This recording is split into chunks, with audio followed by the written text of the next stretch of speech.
Okay.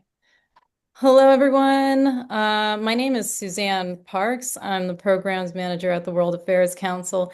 Thank you so much for joining us today for our program, Assessing Venezuela, Next Steps, Diplomatic Obstacles, and Global Stakes.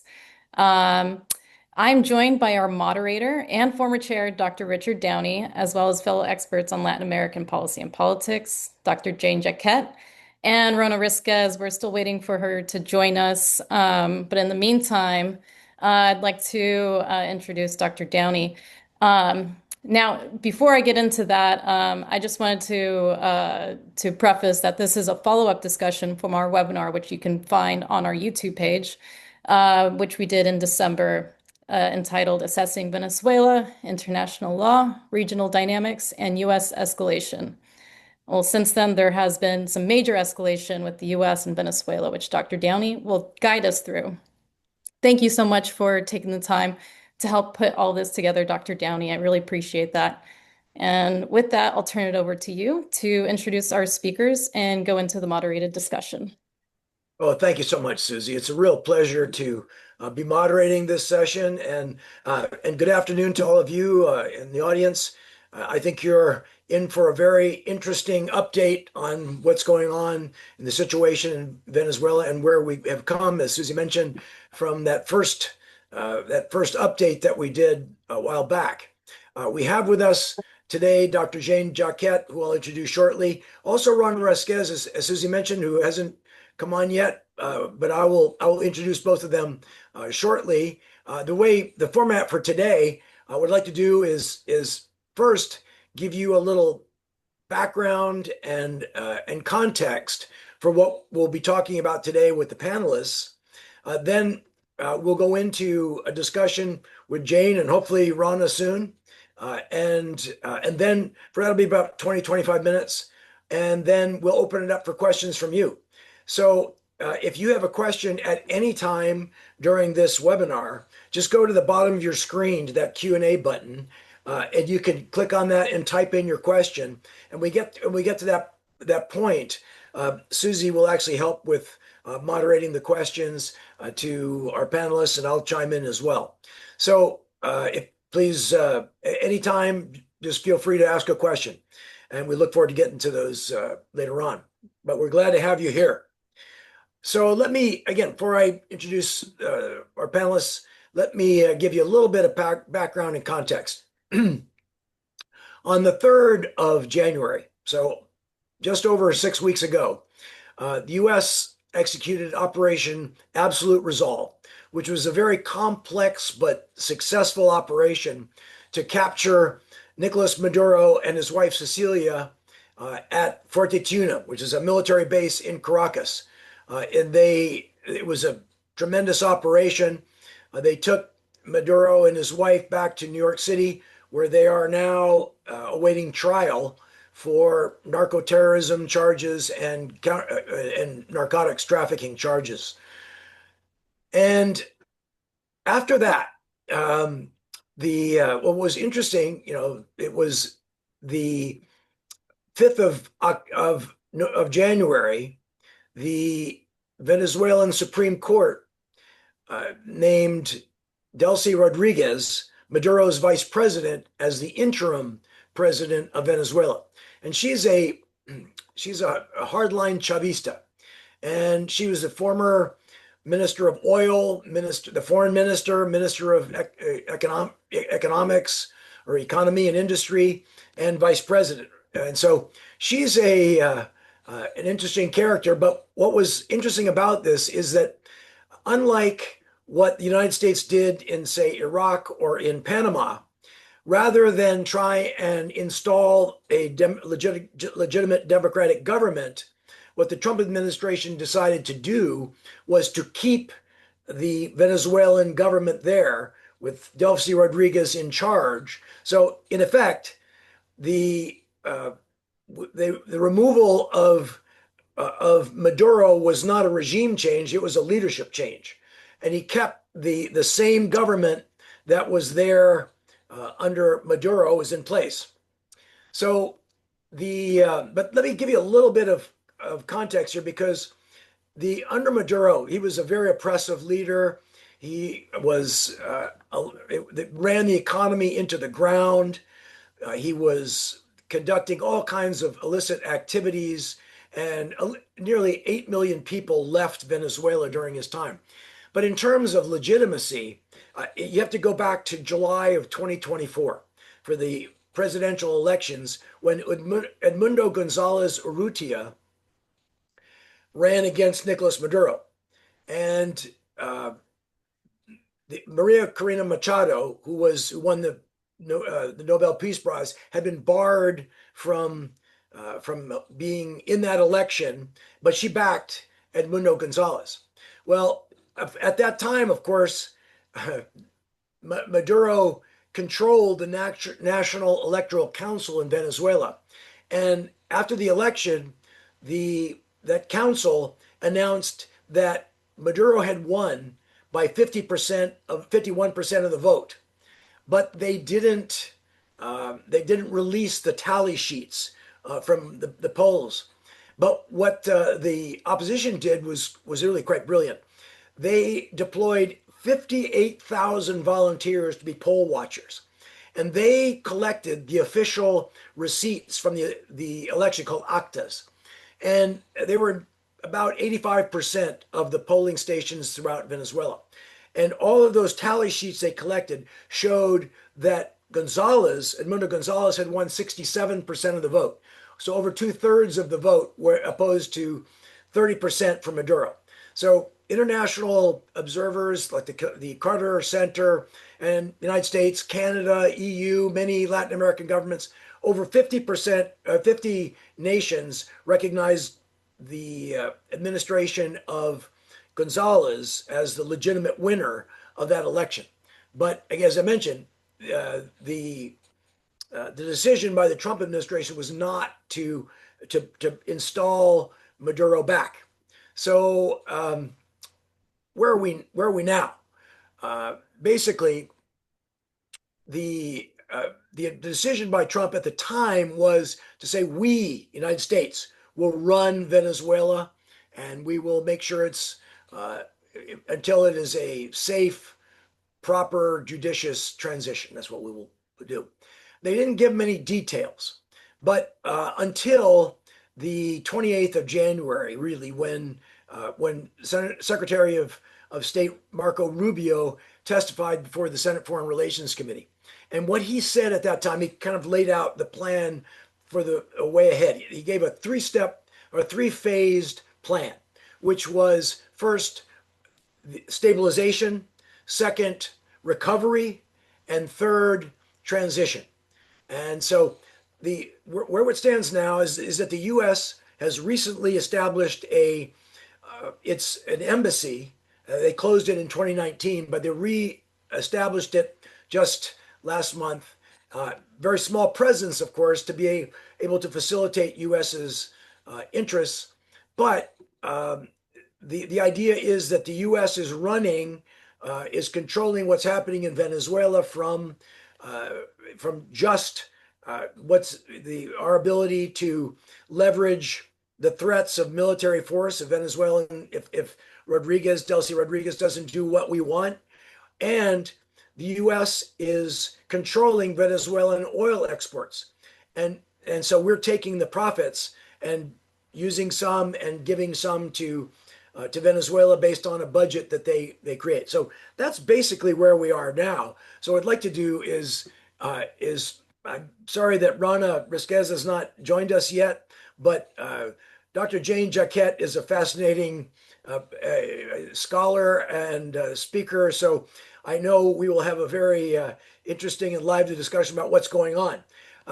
Ronna, I will say she's an investigative journalist and has done a lot of on the ground reporting in Venezuela, so she really knows what's going on. So what we were hoping to do was to work with her to find out really what was happening in Venezuela. So I'm not sure she knew about this, and so I'm not, something must have come up.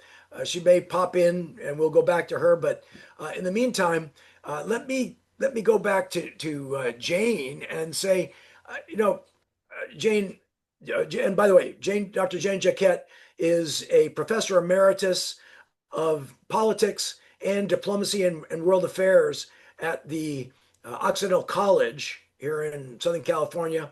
She's also a distinguished author of 7 books, many articles.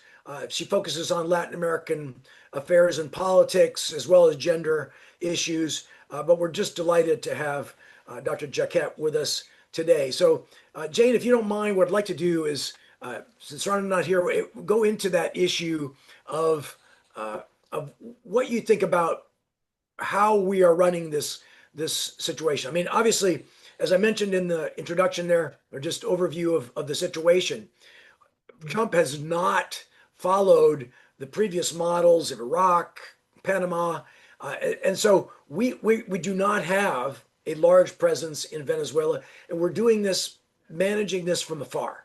I mean, it's what do you think about this? How what's your thoughts on how this is going to go forward? Will this be successful? What do you think? Great questions. Thanks, Richard, for asking me. And of course, I think, one of the most fascinating, from a political science standpoint, one of the most fascinating series of events that I've ever encountered in trying to deal with understanding Latin American politics. Completely shifts the plates, the tectonic plates under which we're operating here, because instead of finding ourselves in a situation of the usual left versus right, or Marxist versus imperialist and so forth, we're finding ourselves in a new world, I think, in a new model, and one that I think has been largely misinterpreted by the press and by people who are commenting on it.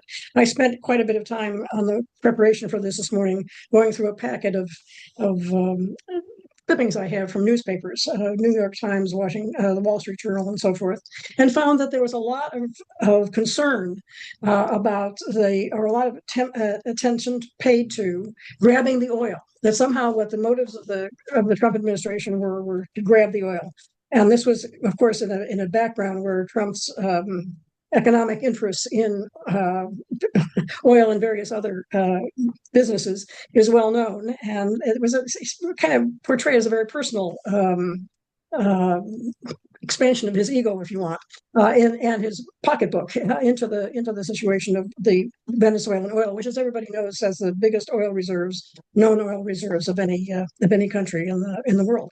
So what I'm saying is something quite different, I think, and I'm going to pick up from what Rubio said about what we were planning on doing there: stabilization, recovery, and transition. And say that I think the first thing to note is, I think what the oil is being largely used for is to maintain the expectations and the cooperation of the regime that we didn't change, a regime which is known as a corrupt regime that was perhaps very dependent on drug cartel income, and certainly on some oil income, but very much declining oil income over the past 20 years under mismanagement. So the oil, I think, is intended to stabilize and control the loyalty, even more than any military threat, of the people who are currently still in control practically in control of the army, of the local militias and so forth, which has been much written about. There's a Padrino, the general, and Diosdado Cabello, the person who runs the militias. So what's amazing to me is that, one, we were able to find someone in this administration who is willing to play ball. Not only Dulcie, but her brother, who's the head of the National Assembly, and also that the cooperation that's occurring here is a tribute, in what I think, to their leadership and being able to keep the Trump administration on the one hand and their own Chavista machine online. Okay, stabilization, recovery, transition. Let's go back to that. Stabilization: use the oil to not only to maintain the existing patronage system that has been running Venezuela for a long time and ease out of it, but also, I think, provide potentially funds for additional investments in various aspects of economic growth. Recovery, I think, is the thing to think here, is that I think the model is about economics first. Give people economic opportunities, give possibilities for entrepreneurs, give possibilities to people who've migrated and come back, to try to create a viable economic and a lively economic system that has been so repressed by both the ideology and the practices of the Maduro government. So there's a lot of potential there. At least I think that's what the Trump administration thinks, and that's an economic strategy, not a democratic transition strategy. And of course, everybody emphasizes that. That's true. It is not gone immediately to choosing, for example, the Machado, the logical person who would have been the choice of the people to run Venezuela. On the contrary, sticking with the existing government, stabilizing and making it possible to create I think, a business environment for both foreign investment, but also for domestic investment and for diaspora investment that can make Venezuela function again as an economy, fix the really terrible situation that the infrastructure of this economy has fallen into. Dams, ports, transportation, and so forth are all been greatly damaged. And I think that goes along much more than we might have thought with Delcy and her brother, Jorge, who are both very involved in economic ventures within Venezuela themselves. So this is not a new world for them. So recovery is primarily economic. But on the basis of economic, you can then say there will be a lot of support of the existing Chavistas and also the people who have been in the opposition to try to make this work. Once it appears that that is a viable economic system in recovery, then and also to some degree in parallel, you're going to have democratic transition. And there was a wonderful piece I thought this morning in the Financial Times talking about the opening of Venezuela to student protests, the good possibility that there will be an amnesty law that will take the 644 remaining political prisoners out of jail, the closing of the prison in which many of the dissenters were tortured, and so forth. So there's some transition movement here, and the students who were being interviewed, who had been protesting in the streets of in the university and flowed into the streets in Caracas, said they were very encouraged that they weren't being repressed. They could be out in the streets, they could talk to people, they could talk to the press. So I think opening is happening, but democratic transition is not the main point here. It's an economic model, and it's a model that does not make the mistakes of Iraq, which, if you remember, in Iraq, one of the things we did was we got rid of the army, we got rid of the Baathists, who were the people who were the bureaucracy supporting the government of Saddam Hussein, and that was a huge mistake. Left us in a vacuum of governance, and I think this is certainly the case that whatever's going on in terms of the minds of people who are managing this, whatever they want to do, they certainly want to avoid Iraq at any cost. But they think they have a good model going, and it's a new model. I'm calling it myself. I've named it a model of marketization rather than democratization. Markets first, democracy later, and we'll see how well that goes. I have so far been amazed that it's gone as well as it has, and I don't know whether to attribute that to the leadership qualities of Darcy and her brother, or whether, in fact, the possibility of making the Venezuelan economy healthy again is just so appealing to everybody that they can imagine some kinds of compromises, political compromises, based on that possibility. No, thanks, Jen. No, that's very interesting that the focus on that the emphasis is on economic change as opposed to the transition to democracy. I mean, that's a very insightful observation, and I think absolutely correct. But to get, I guess, to your point, I think we're going to have to get reforms accomplished to be able to have a legitimate transition to democracy, because the Chavistas control, under Maduro they did and still do, obviously, many of the institutions that would allow for a legitimate election. So to transition. And that's one of the things I want to talk to Ronna about. And Ronna, thanks for joining us today. By the way, Ronna understands English, but she's going to answer in Spanish, so I will translate for her. And I'm not a professional translator, so please, if you're a Spanish speaker, don't throw any stones or hate mail back to the World Affairs Council of Orange County. But Ronna, es un gran gusto tenerla con nosotros para este panel del día de hoy. Oye, habíamos hablado. I'm going to speak first. I'll ask Ronna. I want to ask her to give us a little bit insight about the situation inside Venezuela right now. Y Ronna ya la había introducido, pero quisiéramos saber cuál es la situación. Ya tenemos poco más de 6 semanas desde la destitución de Maduro, la captura de Maduro en Caracas. ¿Cómo está la situación en este momento dentro de Venezuela? Porque los Estados Unidos están tratando de controlar lo que está pasando en Venezuela sin gente con una presencia dentro de Venezuela. Está tratando de controlar la situación a través de Delcy Rodríguez. ¿Cómo están la gente, las opiniones de la gente? ¿Cuál es la situación, por favor? Sí. La gente, bueno, en este momento, hoy y ayer en Venezuela se celebra el carnaval. Entonces, la gente, aunque parezca un poco extraño, pues las personas en Venezuela están en la playa, de vacaciones, celebrando el carnaval. Pero esa es una parte del país. Esta misma parte del país tiene grandes preocupaciones por el futuro económico. Hay mucha expectativa de que la situación económica del país va a mejorar, va a haber empleo, va a haber ingresos, va a haber mejoras en la calidad de vida. Sin embargo, eso todavía no se ha concretado y en este momento la situación económica de la mayoría de los venezolanos es bastante crítica, es bastante complicada para adquirir alimentos, perdón. Sí, sí, gracias. Déjeme traducir y Sí, sí. continuemos. So let me just translate a little bit for what Ronna was talking about. She says right now it's Carnival today. By the way, if you haven't, if you're not aware, today is Fat Tuesday. So like just like in the Mardi Gras in, for Mhm. example, New Orleans, everybody in Venezuela is celebrating. So they're going to the beach. They're having a good time, but that kind of masks the concerns about the economy that are going on. People are very concerned about employment. They want a better situation, a quality of life, and so it's food is a concern. All of these things are happening. So they're obviously happy, but that masks what's the very concerns that are going on about the future for Venezuela.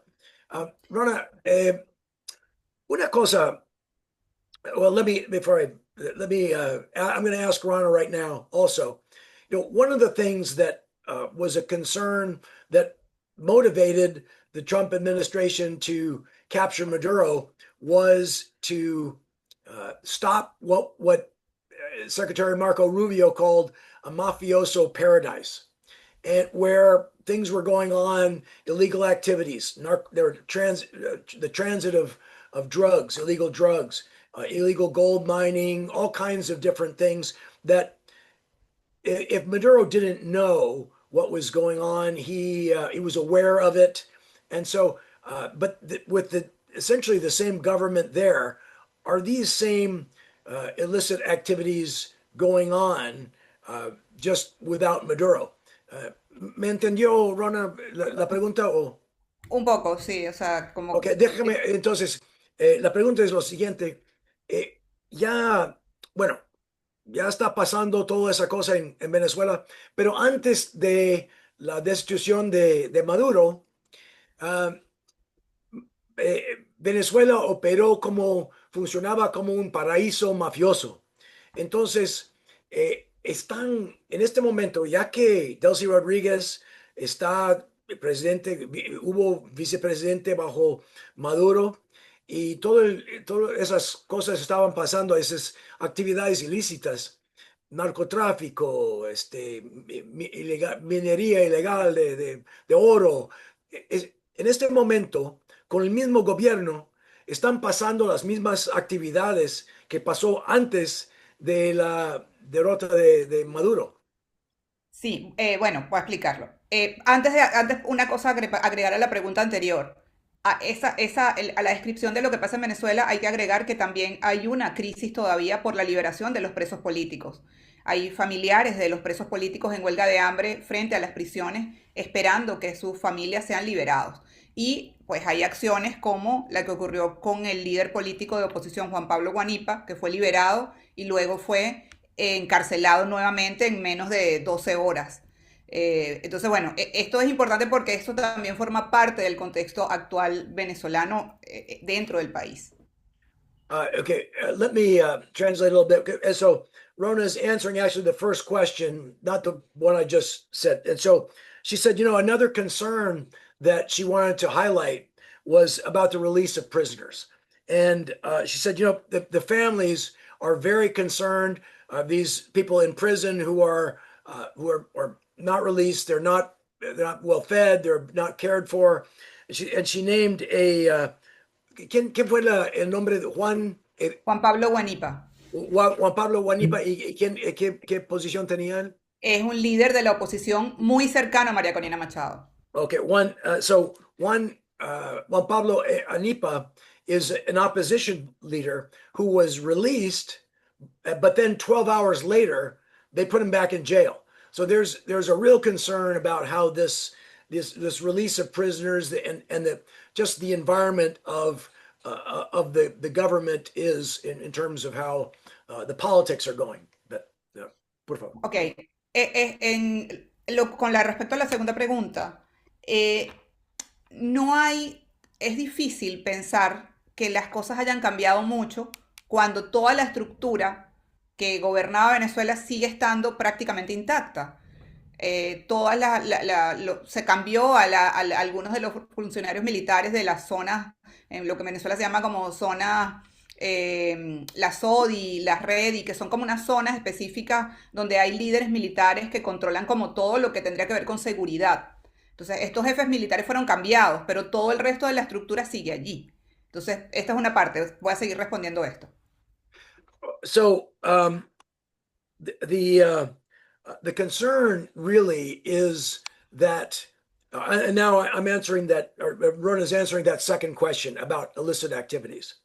And she's saying that, it's when you have a structure that was in place and it's still intact, that same structure that was facilitating these illegal activities, that's still intact. So the concern is still there that these things are going on because the military were involved in this, government officials were involved in this. So, y la pregunta, entonces, esas actividades continúan, ¿no? Claro, entonces, por ejemplo, en la zona minera, las actividades continúan. O sea, no hemos escuchado hablar de un desmantelamiento de las estructuras ilegales de minería, de las estructuras de minería ilegal en la zona minera, por ejemplo.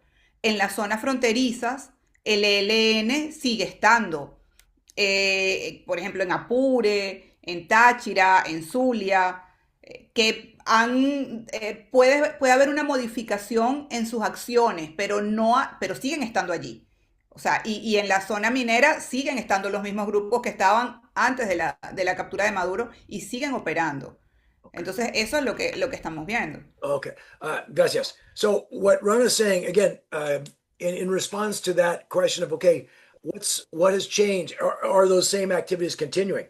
And she was saying that in the mining sector, those activities are still going on. Those illegal activities, there's no change. They're still continuing to go on. And on the border areas, so what happened in the past was there were Colombian guerrilla groups like the ELN were operating, and the dissidents of the FARC guerrilla group. They were operating in Venezuelan territory. They used it as a sanctuary to get out of Colombia. Well, there's been some change, but these areas in Apura, Táchira, and Zulia continue to go on basically the same way. Lo que hemos visto, por ejemplo, son incautaciones de ciertas cantidades de droga en algunas localidades, incautaciones o detenciones de personas que estaban realizando minería ilegal en la zona minera, en lo que llamamos el arco minero del Orinoco en Venezuela. Pero estos son cosas que hemos visto antes, es decir, son acciones que los cuerpos de seguridad venezolanos han ejecutado antes, pero no para cambiar lo que pasa, sino como para parecer que están haciendo algo para combatir el crimen organizado. pero para simular que combaten el crimen organizado, pero en realidad lo demás no cambia nada, no cambia la base de esto. Wow. Okay, so basically, she says, Ronna says that what was going on, what's going on in Venezuela in terms of the drugs. She said, there's still there are captures of quantities of drugs by the military, and there are captures of people involved in the drug trade. But she said this was the same thing that was going on before Maduro was captured. And it really is really done to just give the appearance that the military was actually trying to do something to counteract drug trafficking. But in effect, the same exact thing is going on today that was going on before. So it's really no change. But Ronna, let me go back to Jane for a moment because Jane, if I may, Latin America has a long history I mean, the United States has had a long history of interventions in Latin America. And, most countries were pretty wary of these until certainly this interaction now in Venezuela. But just in December, the Trump administration released its national security strategy, and in that, Trump announced the Trump corollary to the Monroe Doctrine.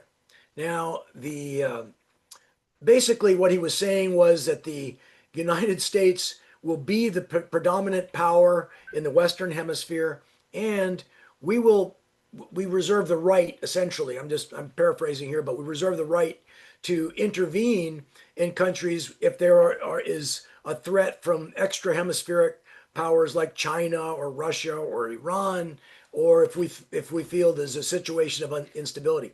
And I'm wondering how the countries of the region are responding to this new corollary, particularly after having seen what happened in Venezuela on the 3rd of January. Of course, a very important question and very different from the history we've known for 150 years of strong resistance to what's considered to be U.S. imperialism and exercise in the region. Certainly lots of criticisms of the Monroe Doctrine in mid to late 20th century. But I'd like to go back for a minute just to the point that was being made about corruption and drugs. We seem to somehow assume, one, that Venezuela is a terrible case of this in Latin America, but it's not true. If you're looking for the source of fentanyl, or if you're looking for real cartelization control of the government and penetration into the government, you would certainly look at Mexico. And we're not invading Mexico at the moment anyway, although we might.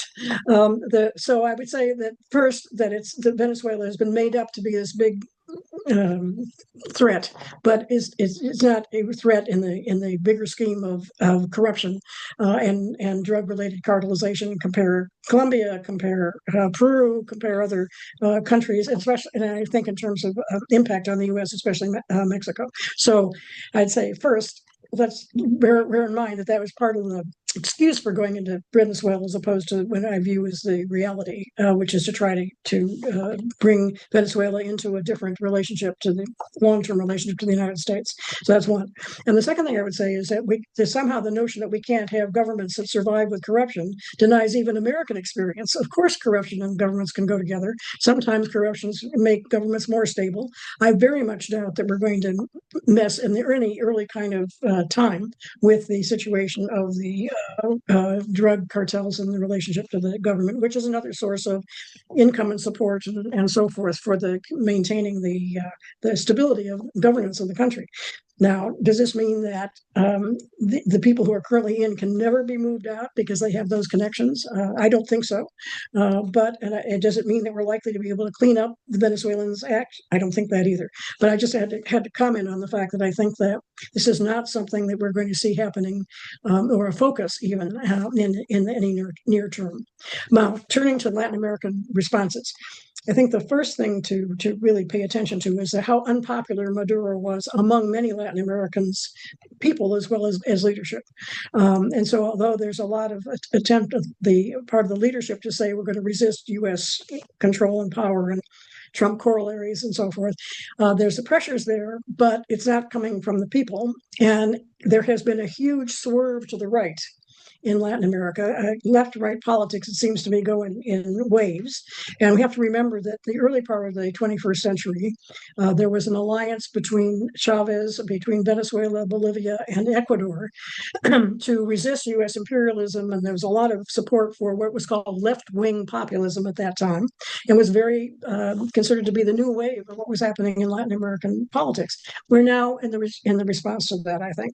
And so you have in Ecuador a right-wing government. We have in Bolivia a right-wing government, and of course we have Argentina resisting finally the control by the Peronistas, which have been on the left, and we have a right-wing government. And of all places, in places like Chile, and probably coming up in Venezuela, in Colombia, are going to have election of right-wing people. To say nothing of someone that your audience probably has heard of, which is Bukele in El Salvador, famous for having drastically changed the level of homicides and extortion and so forth going on, reduced crime levels by a very hard line approach to running El Salvador. So there's been a swerve to the right. And in that context, what Trump is doing is not viewed as out of line at all. And in fact, is probably seen as something that needed to be done. And there's that kind of support that we perhaps weren't expecting. Whether this means, however, that the U.S. is going to dominate a region, particularly the South American region, that has very strong trade ties and investment ties with China, is very much an open question. And if you view what is happening in what the NSS, the National Security Strategy, is all about, if you view it as ultimately seeing China as the enemy, then this is totally unaddressed, I think, by the Trump corollary. And certainly one of the options that Latin American countries now keep for themselves is the idea that they can play China off against the U.S. because the U.S. is no longer the dominant economic actor for most South American countries. Yeah, no, thanks, Jane. You made a number of really good points. I think just for everyone's information, let me make a couple of comments. I want to get to our audience's questions. I want to get to one more question to Ronna before we do that. But just to make a couple of points on what you said, just so everybody's aware, we as Jane said, the use of saying, well, we're going to go into Venezuela because of narco trafficking. Only 7 to 8% of the drugs that pass through Venezuela actually went to the United States. Most of it goes to Europe and Africa, and so you wouldn't start with Venezuela if your real objective was to stop drugs from coming to the United States. And as James said, Mexico is the precursors come from China. They go to Mexico to make fentanyl and go to the United States. So there's that. The other point that Jay mentioned that I want to highlight as kind of transition to asking Ronna is that is the issue. Maduro was able to control what was going on in Venezuela to a large extent because he allowed the military, he gained control of the military and by favorable treatment of the military and government. And the people you mentioned before, Diosdado Cabello, who was the interior minister, and Vladimiro Padrino Lopez, who was the defense minister, that allowed the police and military, that allowed Maduro to control basically the country, because and the colectivos, which are these militias. Well, they're still there, and they're still in power. And so that's one thing I want to ask Ronna here about, to say, well, okay, those people are still there. And if we're really going to eventually transition to democracy, we need to change and reform those institutions that ensure a legitimate election. For example, the National Electoral Council, the Supreme Court, so other institutions that if those are still under the control of the Chavistas, it will not be fair. So I want to ask Ronna about that, and then we'll open it up for questions from everybody. Ronna, la pregunta es lo siguiente. Si bueno, para tener una transición legítima a la democracia, hay que tener reforma de instituciones como el Consejo Nacional Electoral, Corte Supremo, que antes, o pues todavía, están bajo el control de los chavistas. Bueno, parece eso.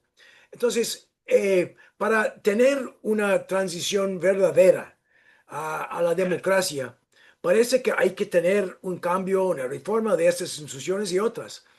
Eh, ¿Cómo le parece la posibilidad de hacer estas reformas con gente como Diosdado Cabello, con gente como Vladimir Padrino López y Delcy Rodríguez, que están, bueno, los chavistas que están en poder y quizás están tratando de demorar esos cambios para la transición hacia la democracia?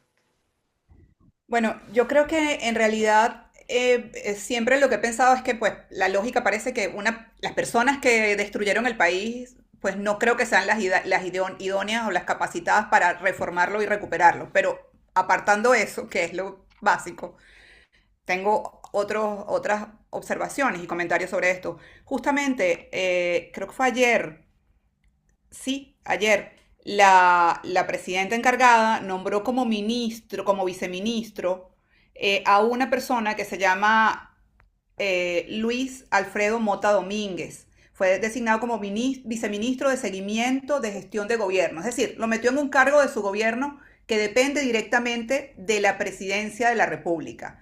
Esta persona tiene una recompensa de 5 millones de dólares por el gobierno de Estados Unidos, está sancionada por el gobierno de Estados Unidos. Esta persona ha estado en el gobierno de Maduro antes, esta persona, exacto, tiene una sanción desde 2019 en la OFAC. Entonces, cuando tú ves ese tipo de mensajes, definitivamente uno no puede pensar que apuntan hacia un cambio. O sea, eso ya no es ni siquiera reformar una ley o reformar el Consejo Nacional Electoral o cambiar a los magistrados de la Corte Suprema o del Tribunal Supremo. Ya eso es incluso tú decidir colocar a una persona que el gobierno de Estados Unidos tiene sancionado y pide una recompensa, tú lo colocas como casi que tu mano derecha en tu gobierno. Wow.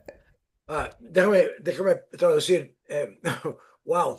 So the question that I asked was, okay, can the government really in Venezuela can they really make these reforms to these institutions like the National Electoral Council and the Supreme Court that to actually make changes that will allow for a legitimate election?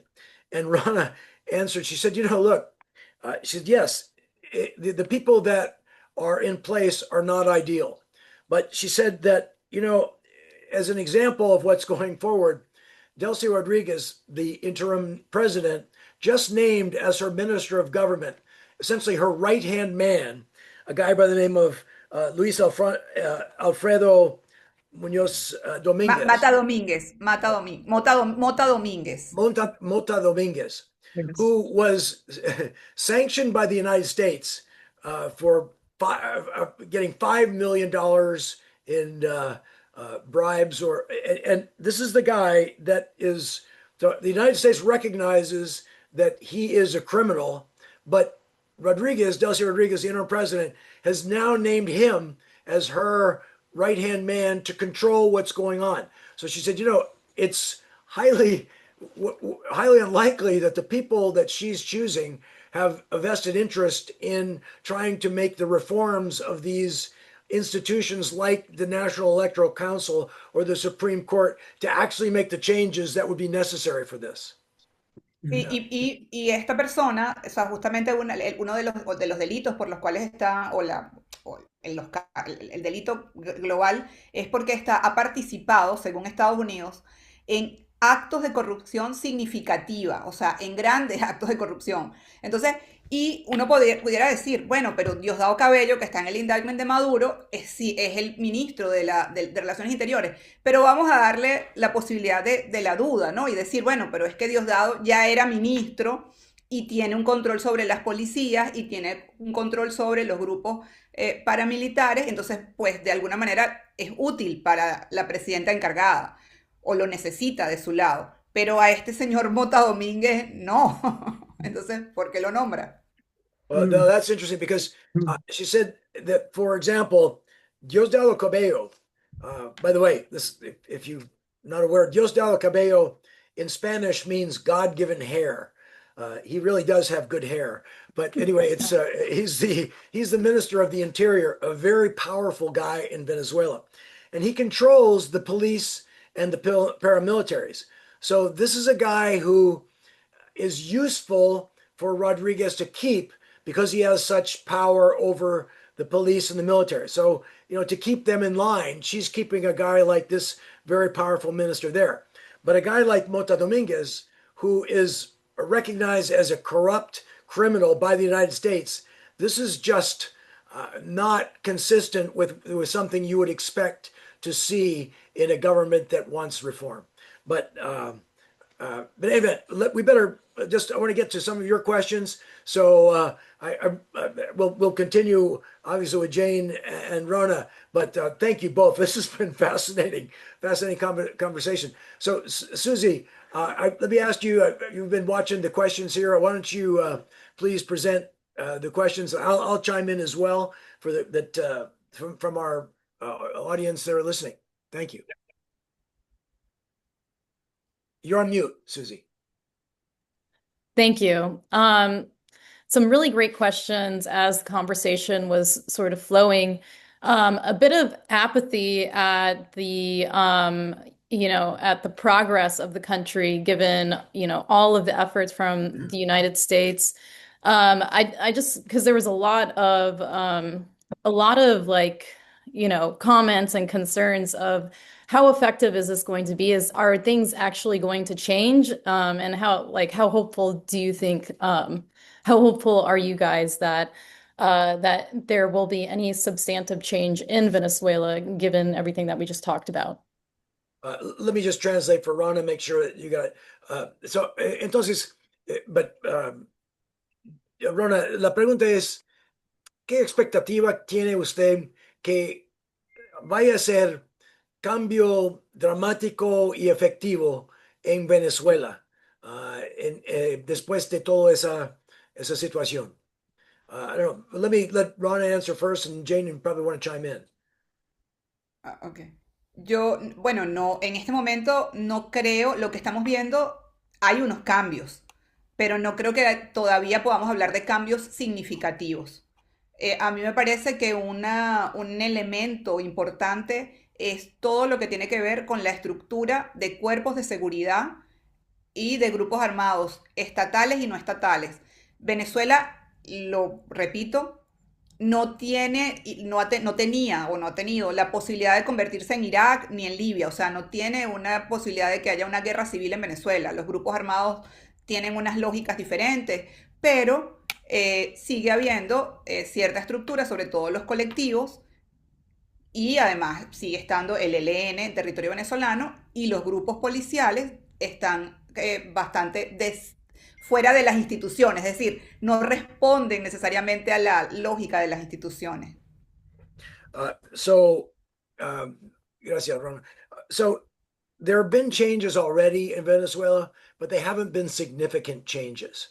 And a lot of that has to do with the fact that the military and police, really, and as well as the paramilitaries, really have charge of what's going on. I mean, that's who controls they have the arms, and so you can't really make change without them. And it's not like there's going to be a civil war amongst them like in other countries, but it's you have to change that dynamic to get real change in Venezuela. So Jane, we might want to add to that. Yes. Let me I just would. one more second. Sí, Rona, por favor. I'd like to add I'd like to add this, that it seems to me, again, going back to the model that I think they're operating on, it's a model of trying to get the economy going, to get people having a stake in the economy, to have something going on besides just using oil revenues and corruption from cartels to support the structure, to expand the number of people who are actively engaged in productive activities and feel happy about the situation, and the situation is improving and they're no longer being repressed, not able to speak their minds and so forth. So as opposed to the past approach to democratization, which you start out by putting in new structures, allow votes and allow parties to form and so forth and so on. This is a very, very different model. And I think that the answer is there isn't going to be a civil war, in part not only because the existing structure controls the power, controls the guns, but also because of the long-term possibilities here is they're going to be bought off. They're going to realize, you could argue, we wouldn't even be in this situation if some key part of the Chavista leadership hadn't realized that the future is with the United States and capitalism, not with continuation of what it is. It has been a disaster under, after the death of Chavez and after the end of the commodities boom in 2013. So it seems to me that we're in a slow process where the thing that's greasing the wheels is the prospect of economic improvement. And even that's at a very small scale. It could be the fact that apparently the price of housing in Caracas is going up because some of the diaspora people want to come back.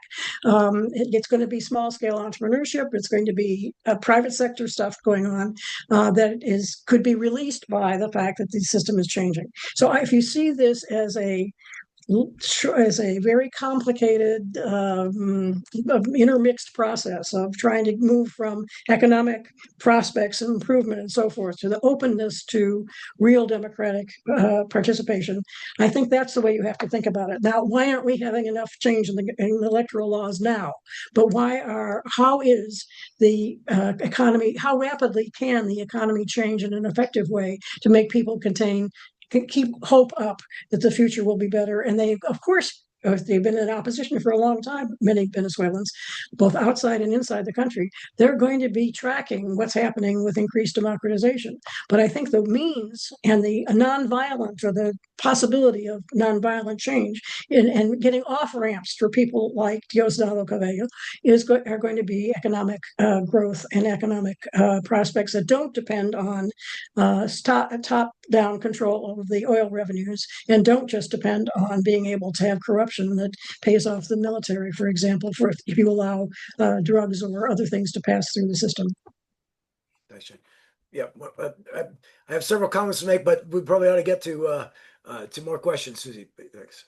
Right. Okay. And then going off of that, there was a couple of questions about how realistic is it that the oil companies coming in now to extract oil, how realistic is it that those oil companies will be able to pay reparations based on the nationalization of the oil companies and their ouster? This is from Tim, and sort of going to another question from John earlier about the oil production and how will that move the economy forward in the direction that the Trump administration would like it to go in towards. Oh, thank you, Susie. Ronna, let me just translate for Ronna, and you both should answer. Ronna, la pregunta es, son dos preguntas juntas sobre la industria de petróleo. Y la pregunta es lo siguiente: ya las empresas petroleras de los Estados Unidos están ya viniendo dentro de Venezuela para invertir o ver si hay vale la inversión dentro de Venezuela en este sector de petrolífero.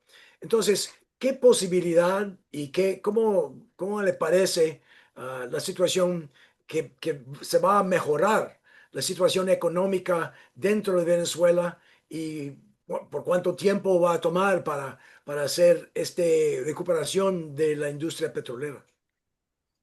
Bueno, lo que todo el mundo piensa es que se va a mejorar la situación económica de Venezuela.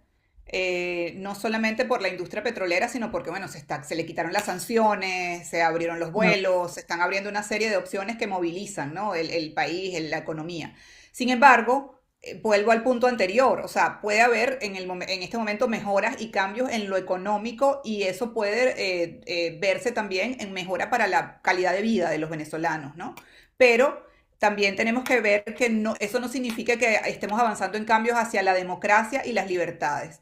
Y además, eso influye, o sea, si no hay cambios en las libertades y en la democracia, también termina afectando lo económico. Esta semana, ayer, detuvieron a un asesor enviado por Estados Unidos, por empresas estadounidenses, para un asesor petrolero de nacionalidad estadounidense venezolana, que pues fue enviado para reunirse con los funcionarios del gobierno para avanzar en toda esta dinámica de inversiones petroleras en Venezuela. Y bueno, la persona fue detenida y está detenida ahorita por el gobierno venezolano. No se sabe muy bien cuál es que tenía alguna cosa con Interpol, no sé qué, pero el hombre aparentemente lo que es un consultor petrolero, que fue porque tiene que ver con los asesores de Estados Unidos para esta materia. Y tiene nacionalidad estadounidense. Wow.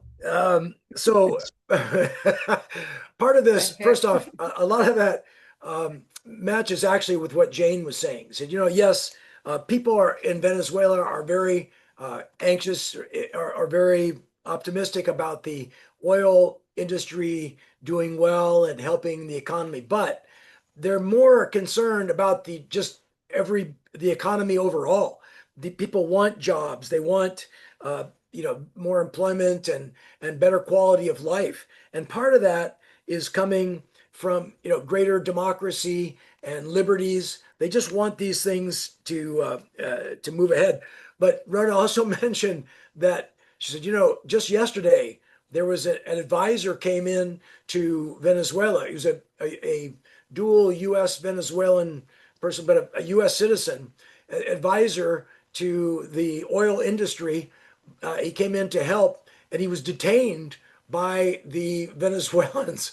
So he came in to help with the oil industry, but he's being detained by Venezuela. So we're not really sure how this is moving forward. But anyway, Jane, would you like to make some other comments there? Well, like I say, that makes sense to me. That is, depending on, I mean, Delcy has to really carefully walk a tightrope here between the Trump administration desires and what's happening with her own base, and bearing in mind that she must be viewed as a traitor in many ways, I would think, by the people like Cabello and Padrino, maybe not Padrino, but certainly Cabello, the people who are truly ideologically still Chavistas, and who are still in control of some power, must view her with great concern. On the other hand, having said that, I also go back to what I said before, which was that in the long run, these same people are not going to see the future of Venezuela in a Chavista mold.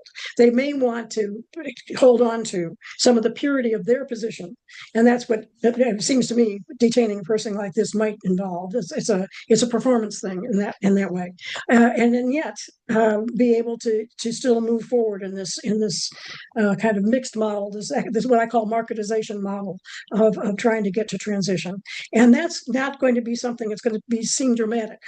I guess that the only thing I would look to as a historical example is whether under the Obama administration, for a while, the Cuban economy opened up to private enterprise, to small scale businesses and so forth, and it got so disruptive that the government closed it down. But it was very dynamic, and this is a country that's been under repressive economic and political regime for a lot longer than Venezuela. So there's a lot of dynamism there potentially to be drawn on, but it seems to me, small scale, adding up to something that is going to have some real effect on people's expectations about their political rights, but also people's expectations at the top about what their exit ramps are and how they're going to get out of the situation they're in and still survive. Bear in mind that they just took Maduro out in a very, 72 people died, I think, if I remember the number correctly, and 32 of those were Cubans. This was not a blood-free removal. And so people who are in the situation of being strong Chavista leaders must worry about whether in some sense they might be next. And they can, however, be brought to slowly to finding an off ramp, which is how other transitions have worked. By the way, the existing government has to decide that they need change. Some people in the existing government have to be ready for change, and clearly Delcy has played that role, and her brother has played that role. And the question is whether they can bring everybody else along, and under what circumstances, and what it will take. And that we're finding that out. But in the meantime, I'm not at all surprised to find evidence of trying to maintain the notion that there's some Venezuelan sovereignty. No, thank you, Jane. And I am sad to say we're out of time because this has been a fascinating conversation. I think what Jane we started off with was a wonderful framework, how to look at this situation in Venezuela. I mean, yes, the plan from the United States is stabilization, recovery, and transition, but what we're seeing the focus is on this on the economy as opposed to letting transition to democracy happen later. I think that's absolutely true, and it's a great way to look at this. And I think what Ronna told us about what's actually going on in Venezuela, how this is working out in terms of trying to change the government and whether they will in fact they're interested in reform or whether they're trying to delay this. We're seeing how this happens, what's really going on. I can't thank you both enough for a wonderful conversation. And I hope we'll continue to have this. This is a process that's going to go on for quite some time. So I hope we can get you all back for this. And I want to thank the World Affairs Council of Orange County for hosting this next session on this part two. And I want to thank all of you who are listening to this for being part of this session. I'm sorry we couldn't get to more questions, but next time we'll have to ask more time. So again, thanks you so much to Jane and Ronna and to all of you and to the World Affairs Council. Thank you, Susie. Thank you all. And I just want to say, second that. Thank you so much, Dr. Downie, for helping to put this all together. We couldn't do this without you. And I think we should do a follow-up webinar, maybe assessing Venezuela part 3. We can talk more about that. But thank you all for participating. And I'm sorry we couldn't get to all of your questions, but stay tuned. Maybe we'll do a part 3 soon. Thank you all. I hope you enjoy the rest of your days. Carnival. Yeah. Thanks. Bye now. All right, take care.